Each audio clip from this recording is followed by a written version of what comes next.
Bom dia a todos amados, a graça e a paz. Convido a todos que abram suas Bíblias mais uma vez, agora no texto de Apocalipse, capítulo 2. Apocalipse 2.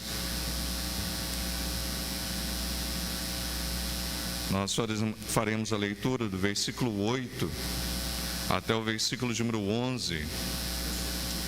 Apocalipse, capítulo 2, verso 8 ao verso de número 11.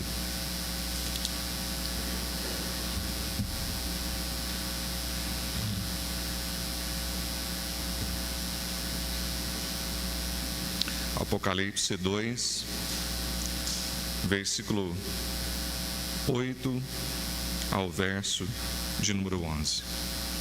Mesmo assentados, mas com a mesma devida reverência, façamos essa leitura de forma alternada, de forma responsiva.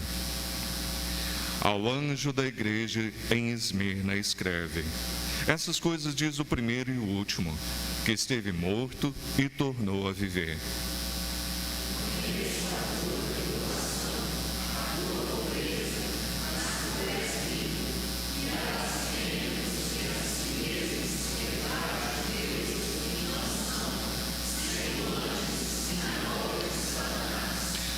Não temos as coisas que tens de sofrer.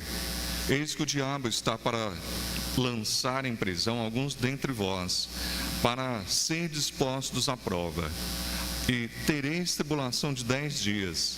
Ser fiel até a morte, e dar-te-ei a coroa da vida.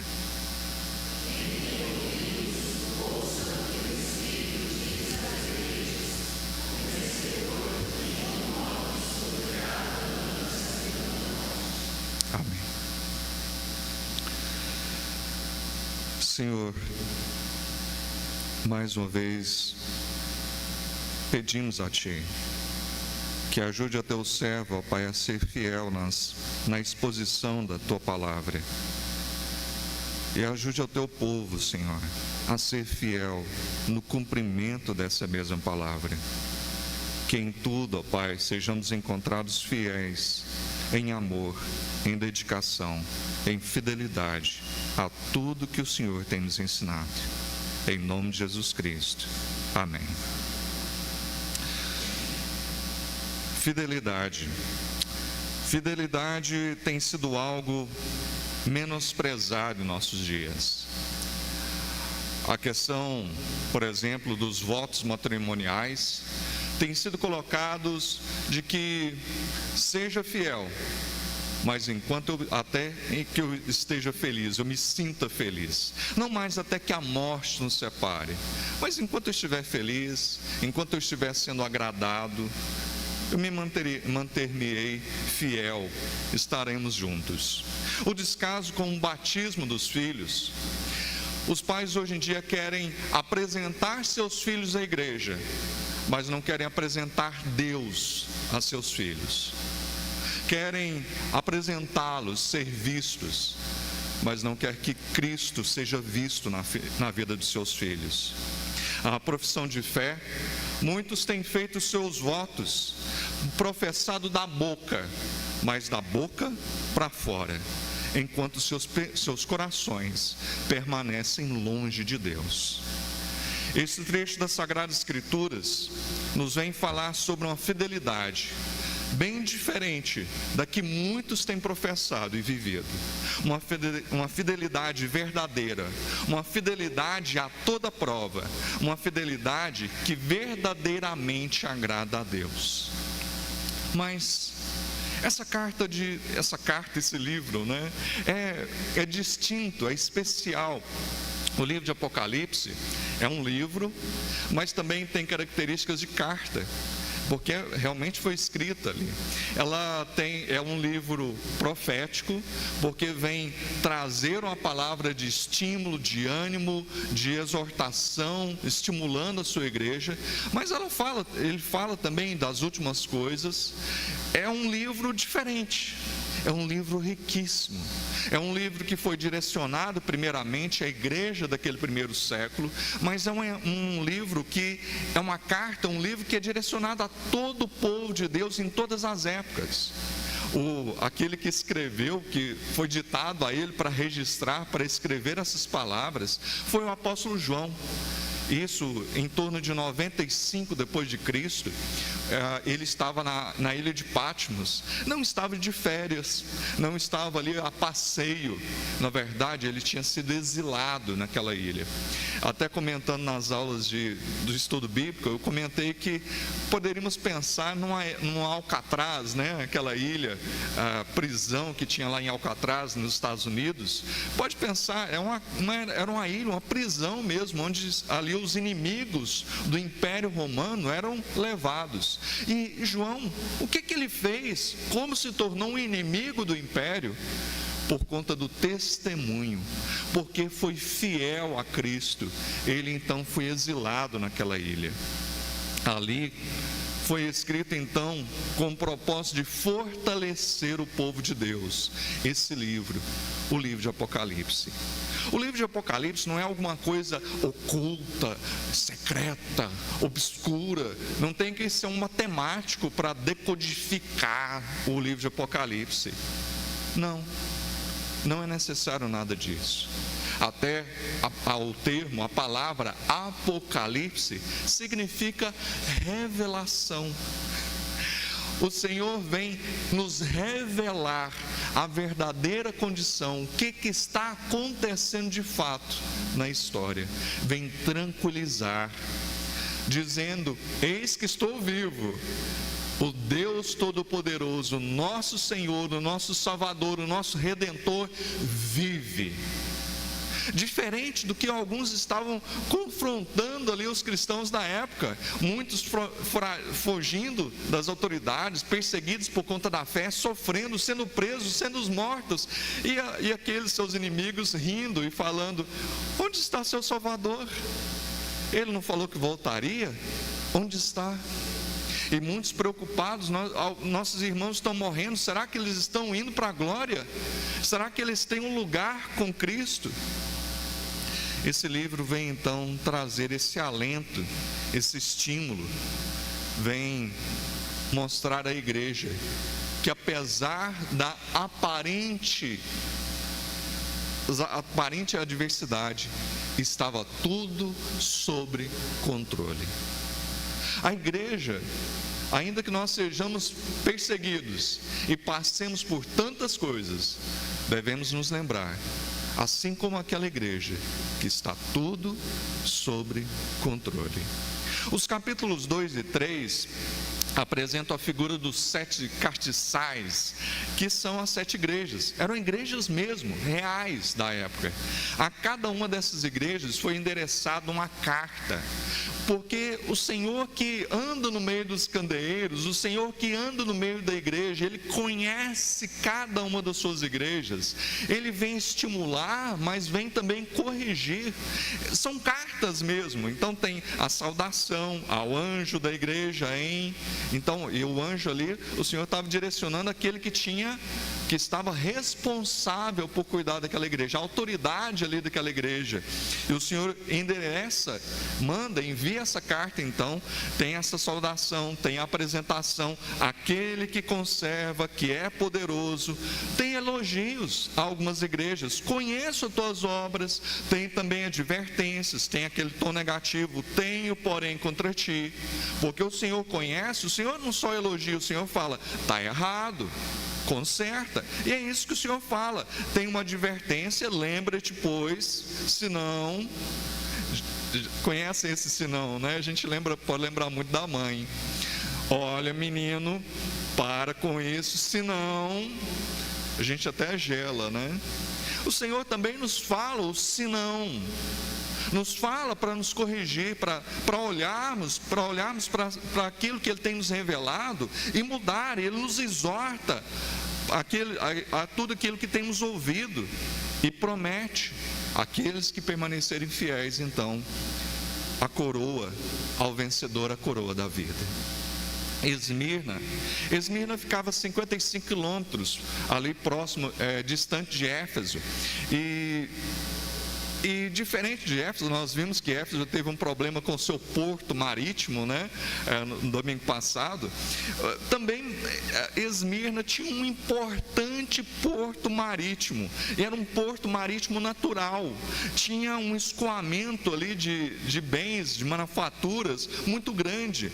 Esmirna era chamado a flor da Ásia, a coroa ali da Ásia. Foi a primeira aliada a Roma, em 195 antes de Cristo. Foi a primeira cidade a instituir também o culto ao imperador. Então, demonstrando sua fidelidade ao Império Romano. Era uma cidade também cheia de outros templos, a outras divindades: Cibele, Zeus, Apolo, Afrodite, Esculápio. E em 26 a.C., ganhou a concorrência para construir um templo a Tibério César, ao imperador. Havia lá uma influente colônia judaica. E na carta a Esmirna, o Senhor diz alguns fatos, algumas realidades, para demonstrar que sim, Ele cuida, Ele conhece, Ele age na igreja. E assim nosso Senhor diz à sua igreja: em primeiro lugar, aconteça o que acontecer, eu conheço. E nós podemos perguntar: conheço o quê? Conhece o quê? Conhece tudo. O Senhor sabe toda a nossa realidade. Nosso irmão Arcelino, ele compartilhou comigo que ele tem um problema de vista. Talvez os irmãos aqui não saibam. O senhor Arcelino tem um problema sério de vista. Ele, por conta de um acidente que sofreu, a sua vista foi afetada, e ele comenta, ele fala assim: pastor, eu não posso andar à noite, porque, por exemplo, quando eu vejo um carro, o farol do carro e a luz do poste de iluminação pública, para mim, fica na mesma altura. Então, para mim, é perigoso eu caminhar ali durante a noite. E também a nossa visão, talvez como a do seu, de forma semelhante ao do seu Arcelino, esteja confusa, esteja variada. Necessitamos que o nosso Senhor nos corrija esse jogo de vista. Assim como o seu Arcelino, ele fala: olha, sempre quando eu olho, eu tenho que variar, eu já ando tirando esse erro na minha vista. Nós também devemos perceber e andar e viver sempre olhando a realidade, corrigindo, havendo essa correção na nossa vista, não olhando para os fatos em si, mas olhando para o que o Senhor certamente tem feito. Jesus é o Senhor, o Eterno, o Todo-Poderoso. Ele revela, é aquele que morreu, mas vive, morreu na cruz do Calvário, mas venceu e vivo está. Ele está no meio dos candeeiros. Eu estarei sempre com você, o Senhor nos prometeu, e assim Ele tem cumprido. Ele fala àquela igreja: eu não prometi, eu estou com vocês. Cristo conhecia a aflição daquela igreja. Aquela igreja estava passando uma aflição profunda, intensa. A palavra que dá essa noção não era uma tristeza, um desconforto breve, pequeno, era alguma coisa intensa, aquela aflição que eles estavam passando. O imperador, por conta ali de toda aquela cultura, deveria ser adorado, mas eles falaram: não, nós não vamos adorar o imperador como Deus, como Senhor. Há só um Senhor, que é Cristo, a Ele toda a honra e toda a glória. Mas não faziam isso, não adoravam o imperador, e por isso eram perseguidos. Eles viviam também em extrema miséria. Não era uma falta, uma dificuldadezinha financeira também não, era alguma coisa extrema, era significativa.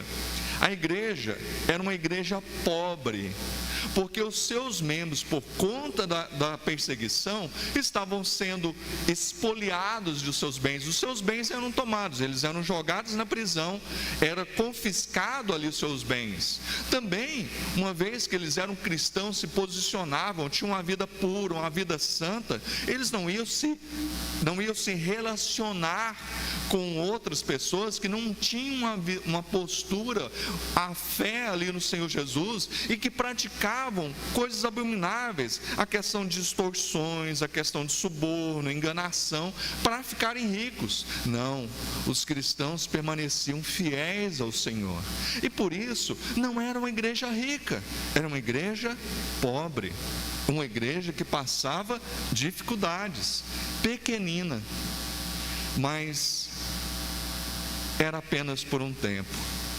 O Senhor diz 10 dias. 10 dias não são 10 dias literais, mas é um período completo de tempo. O Senhor pega e fala para aquela igreja: é só por algum tempo e vai passar. Nós não vivemos em meio às tempestades constantemente. O Senhor vem e, quando quer, faz bonança. E assim, para outra tempestade, logo em seguida.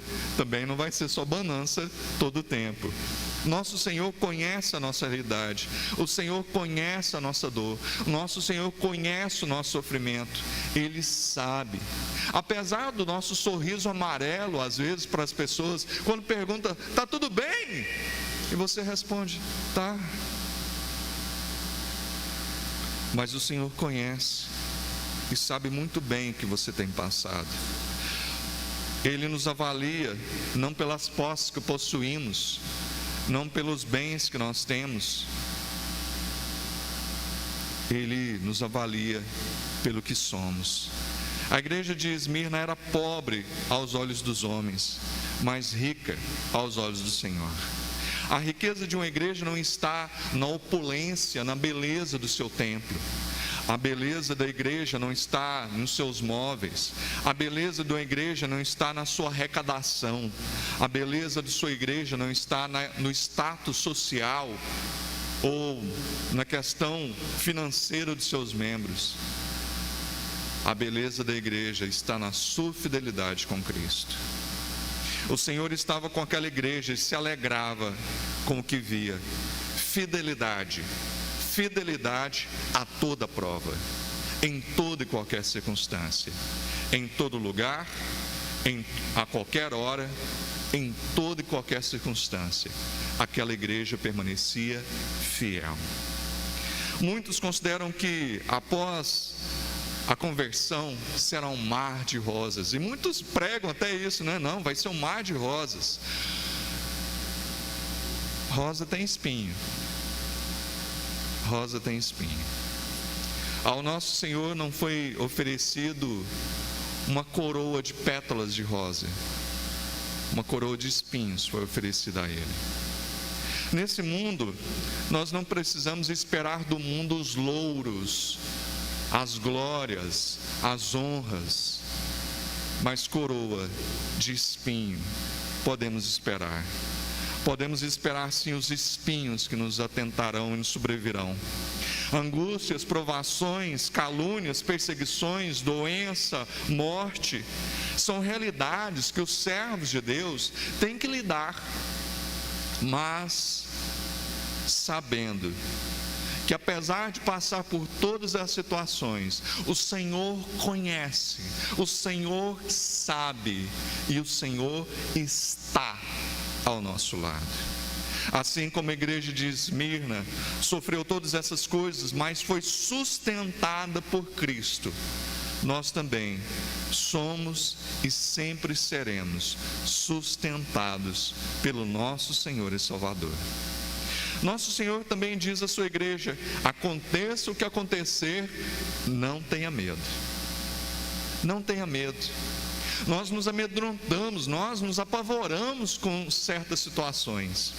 Conta-se sobre Dietrich Bonhoeffer.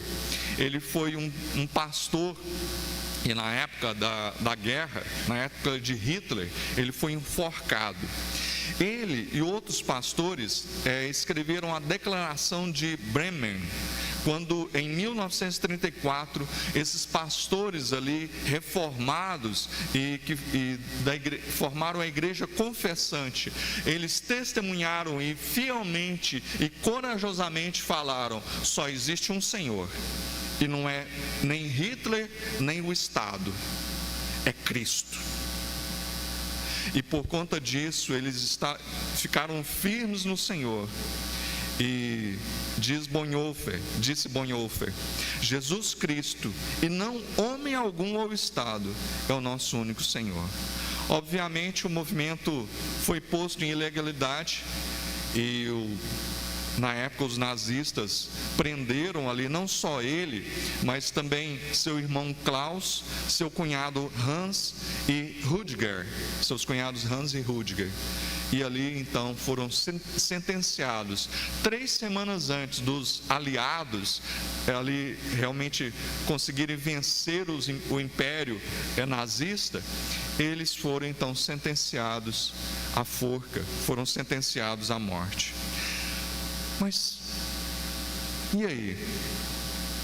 Aconteça o que acontecer, não tenha medo.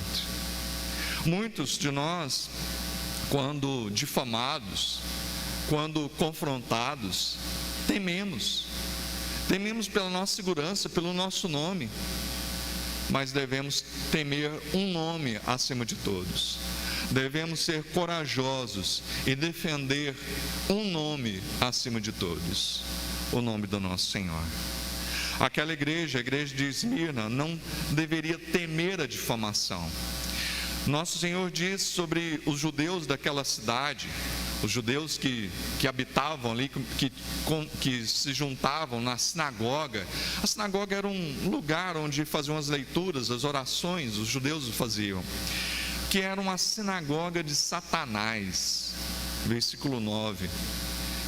Os judeus, eles tinham uma abertura, uma liberdade, um direito de culto na época de Roma. Os cristãos, a princípio, tinham essa liberdade ali quando do Pentecostes, mas os judeus, então, vários deles começaram a perseguir os cristãos e começaram a inventar também coisas que não eram realidade. Os judeus começaram a colocar que os cristãos não eram fiéis ali ao Império Romano. Certamente não eram fiéis adorando ao imperador como se fosse um deus, mas eles eram obedientes na questão civil, obedeciam, pagavam seus impostos como o Senhor o ensinou. Mas naquela época era muito difícil na cabeça daquelas pessoas desassociar a questão civil da questão religiosa, e por isso houve então ali perseguição, havia essa calúnia e tantas outras coisas, né? Ao longo da história, os cristãos foram acusados de muitas coisas. Canibalismo. Porque falaram: olha, lá na igreja deles eles estão comendo corpo e bebendo sangue. Na história fomos acusados disso. Imoralidades, porque tem uma tal de uma festa do amor ágape lá na igreja. Tinha um junta-panela, gente. O povo se juntava para comer, para se alegrar no Senhor, se juntava ali como irmãos em Cristo, e foram acusados de promiscuidade, de moralidade, de incredulidade por não adorar o imperador, deslealdade e revolucionários por negarem a dizer que César era Senhor. Aquela igreja não deveria temer a prisão. O Senhor estimula ela a isso, ainda que fossem presos. Alguns crentes de Esmirna estavam enfrentando a prisão. A prisão não eram as prisões de hoje, não. Com os presos: olha, minha marmita não está boa, meu colchão não está bom, quero uma marmita, minha marmita está fria. Não, não eram como as prisões de hoje. Os presos eram esquecidos nas prisões. Morriam de fome, de sede, de peste. Mas bem-aventurados serão vocês quando por minha causa os insultarem, perseguirem e levantarem todo tipo de calúnia contra vocês, alegrem-se e regozijem-se, porque grande é a recompensa de vocês nos céus, pois da mesma forma como perseguiram os profetas que viveram antes de vocês, assim certamente ocorrerá conosco. O problema, meus irmãos, não é a perseguição. O problema é quando não estamos sendo perseguidos. Aí nós temos que pararmos e nos preocuparmos. Temos sido sal? Temos sido luz? Se o mundo não tem visto diferença em nossas vidas, se o mundo não tem se incomodado com a nossa presença como luz e sal, aí sim tem uma coisa muito errada em nós como igreja. Não devemos temer os homens, e não temais os que matam o corpo e não podem matar a alma. Temei antes aquele que pode matar, que pode fazer perecer no inferno a alma e o corpo. Não devemos ter medo de nada, a não ser de sermos infiéis. Jesus não fez promessas de livrar aquela igreja, e não faz promessa de nos livrar de todos os infortúnios, os incômodos desse mundo. No mundo tereis tribulações, no mundo nós passaremos por pobreza, nós passaremos por calúnia, certamente, mas o Senhor, assim como falou àquela igreja, nos fala que de forma tão intensa e profunda como foi presente na vida daqueles irmãos, que então, sentindo a doce presença do Senhor, se colocaram tão firmes a entregar as suas vidas para a glória de Cristo, nós também o seremos, se for necessário. Toda dor se torna insignificante quando nos relacionamos com o Todo-Poderoso, com o nosso Senhor Deus.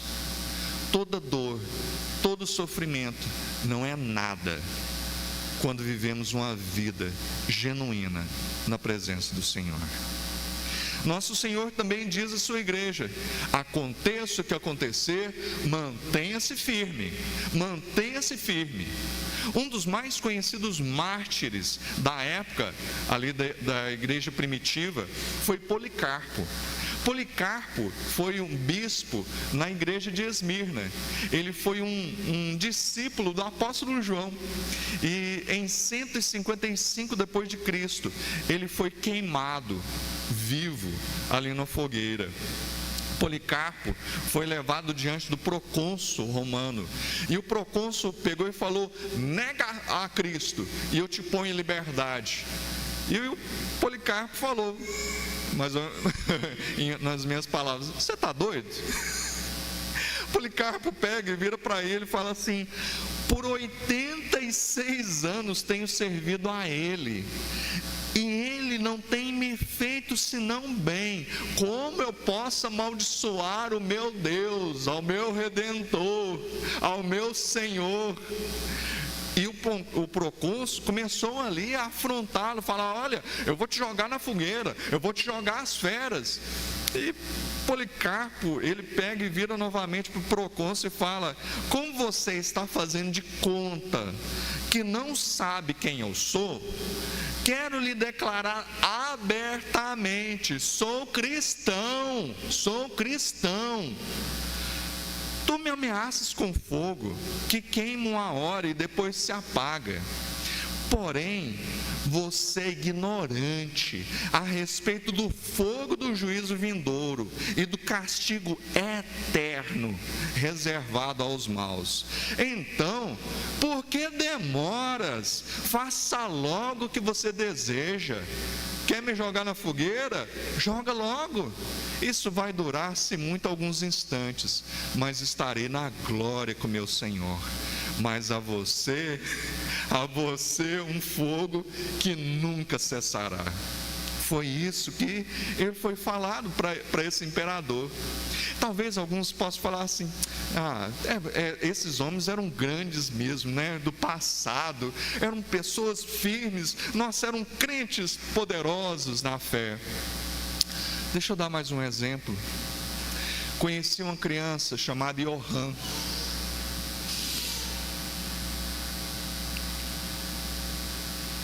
Oito anos, o Johan. E por conta de trabalhos evangelísticos com as crianças, ele veio a converter. E converteu mesmo.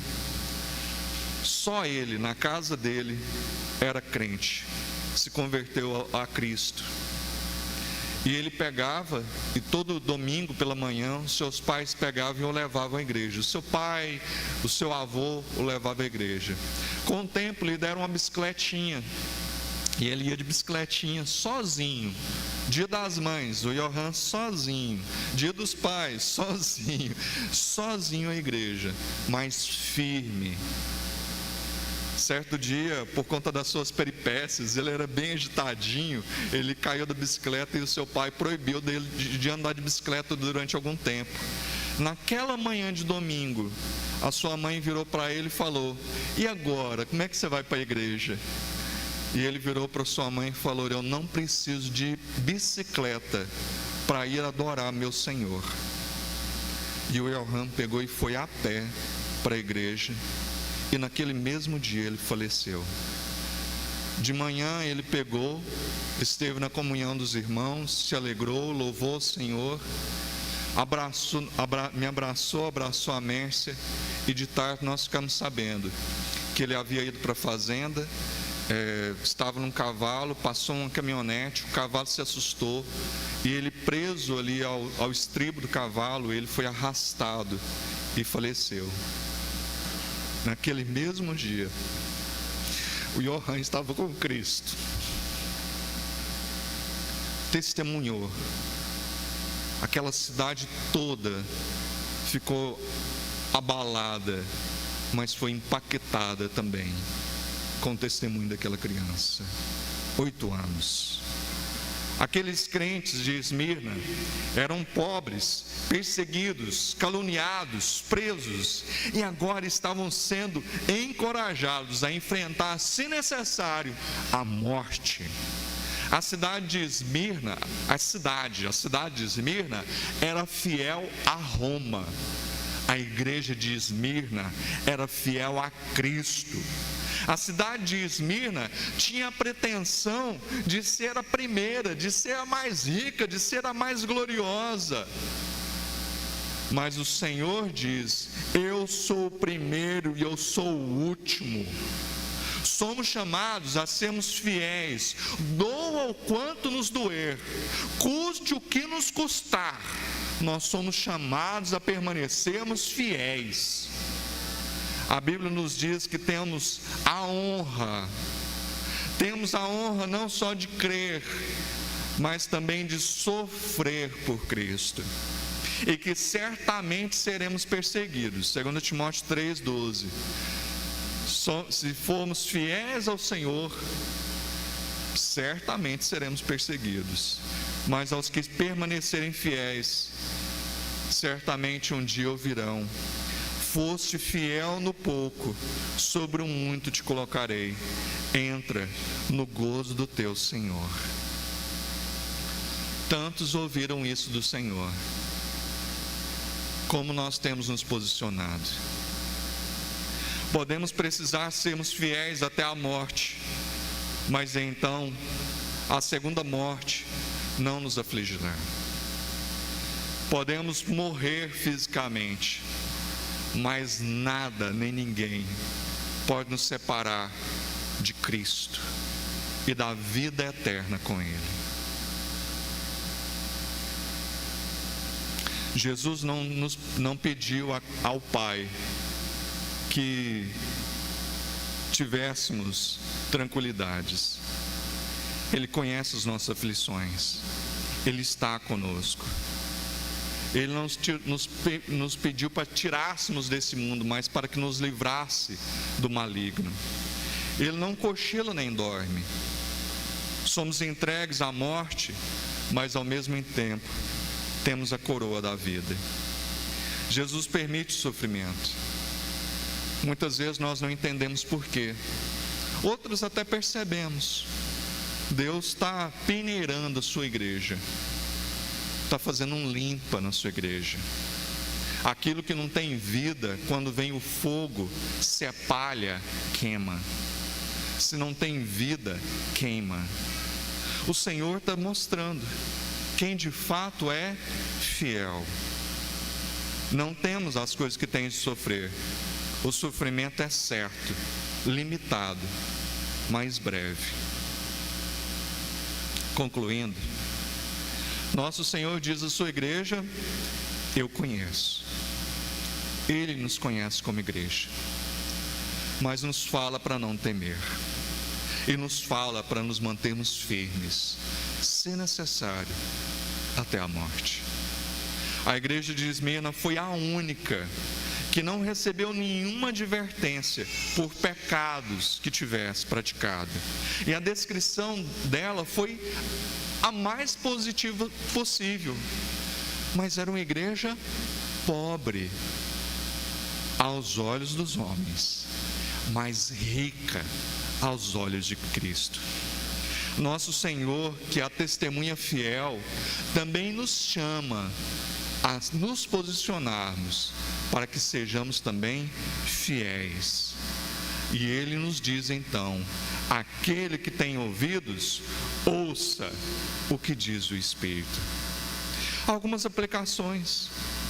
Somos chamados a permanecermos fiéis, dando um bom testemunho na aliança de pureza, amor, fidelidade no casamento, na criação dos filhos, os trazendo à presença do Senhor.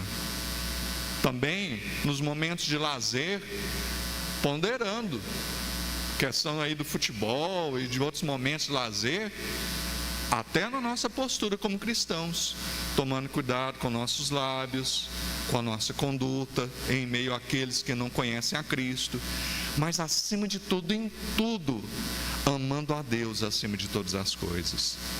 Sejamos fiéis na vida até a morte. Vivamos e morramos para a glória de Cristo, porque certamente viver é Cristo e morrer em Cristo é lucro.